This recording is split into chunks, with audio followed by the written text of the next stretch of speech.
যে ইসলামী খেলাফত ব্যবস্থার কিছু সংক্ষিপ্ত মূলনীতি। ন্যায়পরায়ণ, দায়িত্বশীল, ওসি ন্যায়পরায়ণ, ডিসি ন্যায়পরায়ণ, মন্ত্রী ন্যায়পরায়ণ, প্রিন্সিপাল ন্যায়পরায়ণ, পরিচালক ন্যায়পরায়ণ, আমির ন্যায়পরায়ণ। ন্যায়পরায়ণ দায়িত্বশীলকে আল্লাহ সবার আগে সম্মান দেবেন। এবার আমরা সংক্ষিপ্তভাবে খেলাফতের কিছু মূলনীতি দেখি, যে ইসলামী খেলাফত ব্যবস্থার কিছু সংক্ষিপ্ত মূলনীতি। ইসলামী খেলাফত ব্যবস্থার সবচেয়ে বড় মূলনীতি হচ্ছে, ইসলামী খেলাফতে এই বিশ্বাস রাখা হয় যে ক্ষমতা এবং রাজত্বের মালিক কোনো মানুষ নয়, জনগণ নয়, কোনো পরিষদ নয়, কোনো কমিটি নয়, কোনো দেশ নয়। ক্ষমতা এবং রাজত্বের একচ্ছত্র মালিকানা আল্লাহ সুবহানাহু ওয়া তাআলার। এবং এটি শুধু আক্ষরিক অর্থে নয়, বরং বাস্তবিক অর্থে বিশ্বাস করা হয়। এবং আল্লাহ সুবহানাহু ওয়া তাআলা কোরআন মাজিদে বারবার এটির ঘোষণা দিয়েছেন। যেমন আল্লাহ সুবহানাহু ওয়া তাআলা বলেন, ফাহাজামুহুম বিইযনিল্লাহ ওয়া কাতালা দাউদ জালুতা। দাউদ জালুতকে হত্যা করলো। ওয়া আতাহুল্লাহুল মুলকা, আর আল্লাহ দাউদকে রাজত্ব দিয়ে দিলেন।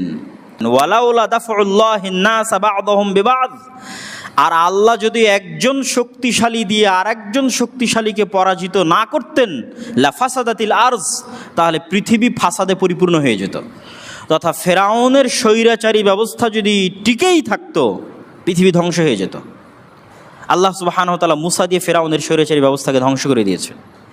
আমরা যেই স্বৈরাচারী শাসককে কিছুদিন পূর্বে হারালাম, যিনি পালিয়ে গেলেন, তার এই স্বৈরাচারী ব্যবস্থা যদি তার মৃত্যু পর্যন্ত অব্যাহত থাকতো, তাহলে ফাসাদ ছড়িয়ে যেত।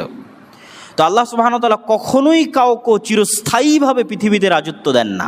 এটি আল্লাহর মূলনীতি। আল্লাহ কোরআনে বলছেন, তিনি সবসময় কি করেন, বা'দাহুম বিবা'জ, এক শক্তিশালীকে দিয়ে আর এক শক্তিশালীর উচ্ছেদ ঘটান। যেমন আজকের পৃথিবীর যদি সুপার পাওয়ার আমেরিকা হয়, তার আগের সুপার পাওয়ার যদি রাশিয়া হয়, তাহলে তারা থাকবে না। এক সময় তাদের এই সুপার পাওয়ার শেষ হয়ে যাবে, আর এক সুপার পাওয়ারকে আল্লাহ নিয়ে আসবেন। তার আগে যখন উসমানী খেলাফত ছিল, তখন তারা ছিল পৃথিবীর সুপার পাওয়ার।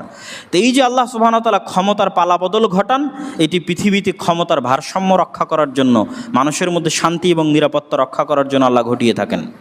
আল্লাহ সুবহানাহু ওয়া তাআলা বলছেন, কুলিল্লাহুম্মা মালিকাল মুলক তুতিল মুলকা মান তাশা। বলুন, আল্লাহ সুবহানাহু ওয়া তাআলাই হচ্ছে সকল রাজত্বের মালিক। তুতিল মুলকা মান তাশা, যাকে ইচ্ছা তাকে রাজত্ব দান করেন। ওয়া তানজিউল মুলকা মিম্মান তাশা, যাকে ইচ্ছা তার কাছ থেকে রাজত্ব ছিনিয়ে নেন। একদম স্পষ্ট ভাষায় আল্লাহ সুবহানাহু ওয়া তাআলা বলছেন, পৃথিবীর সকল রাজত্বের মালিক আল্লাহ।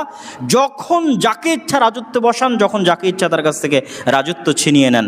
একচ্ছত্র মালিকানা আল্লাহর হাতে, মানুষের হাতে সাময়িক সময়ের জন্য পরিবর্তন হতে থাকে। ওয়া তুইজ্জু মান তাশা ওয়া তুযিল্লু মান তাশা, আল্লাহ যাকে ইচ্ছা তাকে সম্মানিত করেন, যাকে ইচ্ছা তাকে অপমানিত করেন। ইন্নাকা আলা কুল্লি শাইইন কাদির, আর হে আল্লাহ, আপনি সকল কিছুর উপর ক্ষমতাবান। মুসা আলাইহিস সালাতু ওয়াস সালামও বানু ইসরাইলকে বলেছিলেন, ইস্তাঈনু বিল্লাহ ওয়াসবিরু, তোমরা আল্লাহর সাহায্য চাও, ধৈর্য ধারণ করো। ইন্নাল আরদা লিল্লাহ, এই পৃথিবী একমাত্র আল্লাহর। এই পৃথিবী একমাত্র আল্লাহর। ইউরিসুহা মান ইয়াশা, এই পৃথিবীতে আল্লাহ যাকে ইচ্ছা তাকে ক্ষমতায় বসান।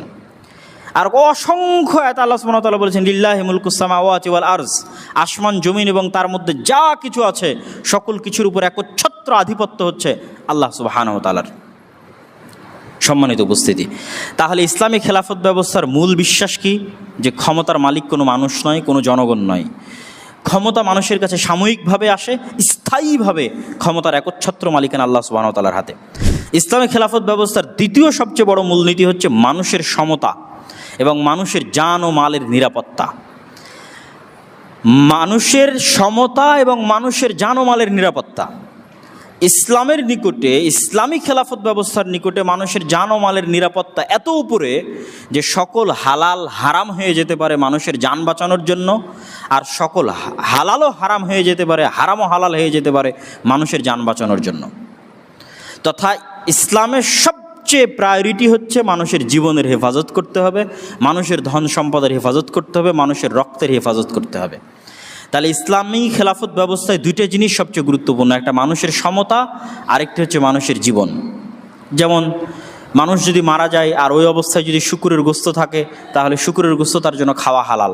কেননা জীবন বাঁচানো ইসলামে সবচেয়ে বেশি গুরুত্বপূর্ণ, সবচেয়ে দামি, সবচেয়ে প্রায়োরিটি। আর সমতার বিষয়টি আল্লাহ সুবহানাহু ওয়া তাআলা কোরআন মাজিদে স্পষ্ট করে দিয়েছেন। তিনি মানুষকে সবসময় মানুষ হিসেবে সম্বোধন করেছেন।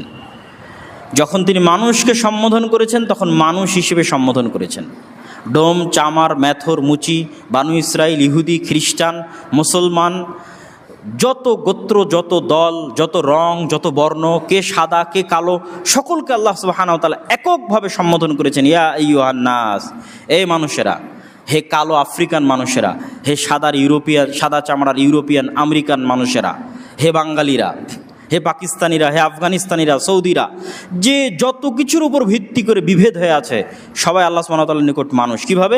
ইন্না খালাকনাকুম মিন যাকারি ওয়া উনসা, তোমাদের সবাইকে আমি এক পুরুষ আর এক নারী থেকে সৃষ্টি করেছি, অতএব সবাই সমান। কে কালো কে সাদা, আর কে ডোম কে চামার, কে মেথর, কে মুচি, সবাই আল্লাহর নিকটে সমান, সবাই আল্লাহর নিকটে আল্লাহর বান্দা, সবাই আল্লাহর নিকটে আদম এবং হাওয়ার সন্তান। ইন্না খালাকনাকুম মিন যাকারি ওয়া উনসা, এক পুরুষ আর এক নারী থেকে সৃষ্টি করেছি। ওয়া জাআলনাকুম শুউবান ওয়া ক্বাবাইলা লিতাআরাফু, আর তোমাদেরকে জাতি আর গোত্রের মধ্যে ভাগ করে দিয়েছি, ভাষার দৃষ্টিতে ভাগ করে দিয়েছি, জাতি গোত্র হিসেবে ভাগ করেছি যেন তোমরা পরস্পরকে চিনতে পারো। ইন্না আকরামাকুম ইনদাল্লাহি আতকাকুম, আর আল্লাহর নিকটে তোমাদের সম্মান তোমাদের রং, জাতি, গোত্র ইত্যাদির উপর ভিত্তি করে নির্ধারিত হবে না। আল্লাহর নিকটে যোগ্যতার একমাত্র মাপকাঠি তোমাদের তাকওয়া। অতএব কে কত যোগ্য, যোগ্যতা প্রদর্শন করো তাকওয়ায়। কোন ঘরে জন্মগ্রহণ হয়েছে, কোন বংশে জন্মগ্রহণ হয়েছে, এটি দিয়ে আল্লাহ সুবহানাহু ওয়া তাআলা কাউকে মাপেন না। আল্লাহর নিকটে যোগ্যতার একমাত্র মাপকাঠি হচ্ছে তাকওয়া। এবং এই আয়াত প্রমাণ করে যে পৃথিবীতেও মানুষকে যোগ্যতার ভিত্তিতে মূল্যায়ন করা উচিত। পৃথিবীতে মানুষকে তার রং, তার কালার, তার জাতি, গোত্রভেদে মূল্যায়ন না করে তাকেও তার যোগ্যতা অনুযায়ী মূল্যায়ন করা উচিত। তো যোগ্যতার অনেক ক্যাটাগরি থাকতে পারে, কিন্তু আল্লাহর নিকটে একটাই ক্যাটাগরি, সেটি তাকওয়া। আর দুনিয়াতে যোগ্যতার অনেক ক্যাটাগরি থাকতে পারে। যদি বিশ্ববিদ্যালয়ের ভিসি নির্ধারণ করার দরকার হয়, তাহলে যে সবচেয়ে যোগ্য, সবচেয়ে শিক্ষিত তাকে নির্ধারণ করতে হবে। যদি হিসাব রক্ষক নির্ধারণ করার প্রয়োজন হয়, তাহলে যে সবচেয়ে ভালো হিসাব বুঝে তাকে নির্ধারণ করতে হবে। এটা একটা যোগ্যতা, তথা যোগ্যতার মাপকাঠিতে মানুষকে নিয়োগ দিতে হবে, কোটার ভিত্তিতে নয় বা অন্য কোনো কিছুর ভিত্তিতে নয়। মানুষের সমতার বিষয়ে আল্লাহ সুবহানাহু ওয়া তাআলার এই আয়াতের পাশাপাশি রাসূল সাল্লাল্লাহু আলাইহি ওয়াসাল্লামের একটি হাদিসও আমাদের জন্য স্মরণীয়। বিদায় হজ্জের ভাষণে রাসূল সাল্লাল্লাহু আলাইহি ওয়াসাল্লাম বলেন, ইয়া আইয়ুহান নাস, হে মানব জাতি। তিনিও এখানে আল্লাহর মতো মানুষকে মানুষ হিসেবে সম্বোধন করেছেন। ইন্না রাব্বাকুম ওয়াহিদ, তোমাদের প্রতিপালক একজন। ওয়া ইন্না আবাকুম ওয়াহিদ, আর তোমাদের সবার পিতা একজন। পৃথিবীর কালো, সাদা, বৌদ্ধ, হিন্দু, মুসলমান সবার পিতা একজন। আলা আলা ফাজদালি আরাবিয়িন আলা আজামিয়িন, কোনো আরবের কোনো প্রাধান্য নেই কোনো অনারবের উপরে। ওয়ালা আলি আজামিন আলা আরাবিয়িন, আর কোনো অনারবের কোনো প্রাধান্য নেই কোনো আরবের উপরে। ওয়ালা আলি আহমার আলা আসওয়াদ, আর কোনো লাল কালারের ব্যক্তির কোনো প্রাধান্য নেই কালো বর্ণের কোনো ব্যক্তির উপর, আর কোনো কালো বর্ণের কোনো প্রাধান্য নেই কোনো লাল বর্ণের উপর। ইল্লা বিত তাকওয়া, তবে মান মর্যাদা নির্ধারিত হবে তাকওয়া, পরহেজগারিতার উপর ভিত্তি করে। সম্মানিত উপস্থিতি, তো রাসূল সাল্লাল্লাহু আলাইহি ওয়াসাল্লামের এই হাদিসও আল্লাহ সুবহানাহু ওয়া তাআলার ওই আয়াতের মতো, যে আয়াতটি আমরা বললাম, সেটির মতো স্পষ্ট করে দিল যে ইসলামী খেলাফতে বা ইসলামী ব্যবস্থায় সকল মানুষ এক আদমের সন্তান হিসেবে, এক আল্লাহর বান্দা হিসেবে সমান। তাদের মধ্যে জাত পাত, গোত্র, বর্ণ কোনো কিছুর ভিত্তিতে কোনো রকম পার্থক্য করা যাবে না। তাহলে আমরা ইসলামী খেলাফত ব্যবস্থার দ্বিতীয় স্পষ্ট মূলনীতি কি দেখলাম? মানুষের মধ্যে সমতা এবং রক্তের সর্বোচ্চ মূল্য, মানুষের জান ও মালের সর্বোচ্চ হেফাজত। 3 নম্বর, ইসলামী খেলাফত ব্যবস্থায় তৃতীয় সবচেয়ে গুরুত্বপূর্ণ বিষয় হচ্ছে ন্যায়পরায়ণতা। এই 3টে জিনিসের উপরে ইসলামী খেলাফত ব্যবস্থা টিকে থাকে। 1, ক্ষমতার একচ্ছত্র মালিকানা আল্লাহ সুবহানাহু ওয়া তাআলা। 2, মানুষের সমতা, মানুষের জান ও মালের নিরাপত্তা। আর 3 হচ্ছে ন্যায়পরায়ণতা। এই ন্যায়পরায়ণতা আমরা মুসলমানেরা এবং আমরা আলেম ওলামারা মানুষকে বুঝাতে ব্যর্থ। আমরা মানুষকে বুঝিয়েছি ইসলাম মানে শুধু সালাত, সিয়াম, হজ, জাকাত। তখন মানুষ কি করছে? মানুষ যখন এতটুকুই বুঝে নিয়েছে যে ইসলাম মানে সালাত, সিয়াম, হজ, জাকাত, তখন প্রশ্ন ফাঁস করে যে টাকা ইনকাম করছে, সে বলছে আমি প্রশ্নে ফাঁসের টাকা আল্লাহর রাস্তায় দান করি। নাউজুবিল্লাহি মিন যালিক। আরেকজন দুর্নীতি করে মানুষের সম্পদ দখল করে হজ করতে গিয়ে মনে করতেছে আমি সকল গুনাহ ক্ষমা করে নিয়েছি। কেন? আমরা মানুষকে ন্যায়পরায়ণতা বুঝাতে পারিনি। আমরা মানুষকে বুঝিয়েছি ইসলাম মানে শুধু সালাত, সিয়াম, হজ, জাকাত। এই জন্য বাংলাদেশের যত ওসি, ডিসি, এসপি, মন্ত্রী, মিনিস্টার, সচিব, যে যেখানে দায়িত্ব পালন করছে, এদের 100তে 100 জন কোনো না কোনো ধর্মীয় প্রতিষ্ঠানের সাথে সম্পৃক্ত আছে।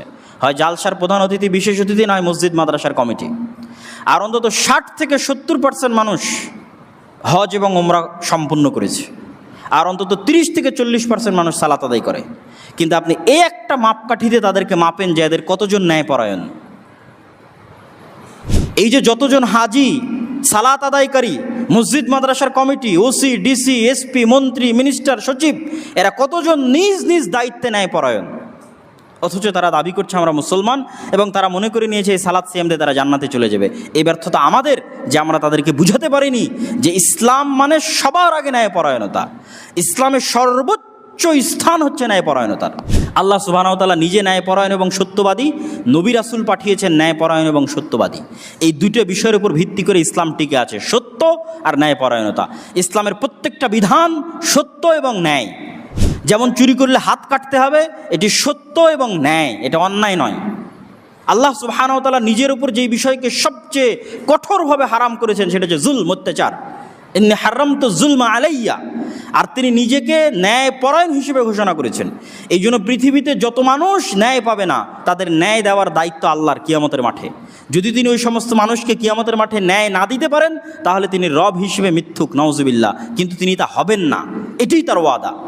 তাহলে তার সবচেয়ে বড় বৈশিষ্ট্য হচ্ছে তিনি ন্যায়পরায়ণ। তিনি তার সাথে সম্পৃক্ত সকল গুনাহ ক্ষমা করে দিবেন। কিন্তু এক মানুষ আর এক মানুষের উপর জুলুম করবে, এটা যতক্ষণ ওই মানুষ ক্ষমা না করবে ততক্ষণ আল্লাহ ক্ষমা করবেন না, কেননা তিনি ন্যায়পরায়ণ। কিন্তু আমাদের কাছে ন্যায়পরায়ণতাই সবচেয়ে অবহেলিত। মসজিদ বলেন, মাদ্রাসা বলেন, ইসলামী দল বলেন, সংগঠন বলেন, সব জায়গাতে সালাত, সিয়াম, হজ, যাকাত আছে, ন্যায়পরায়ণতা নাই।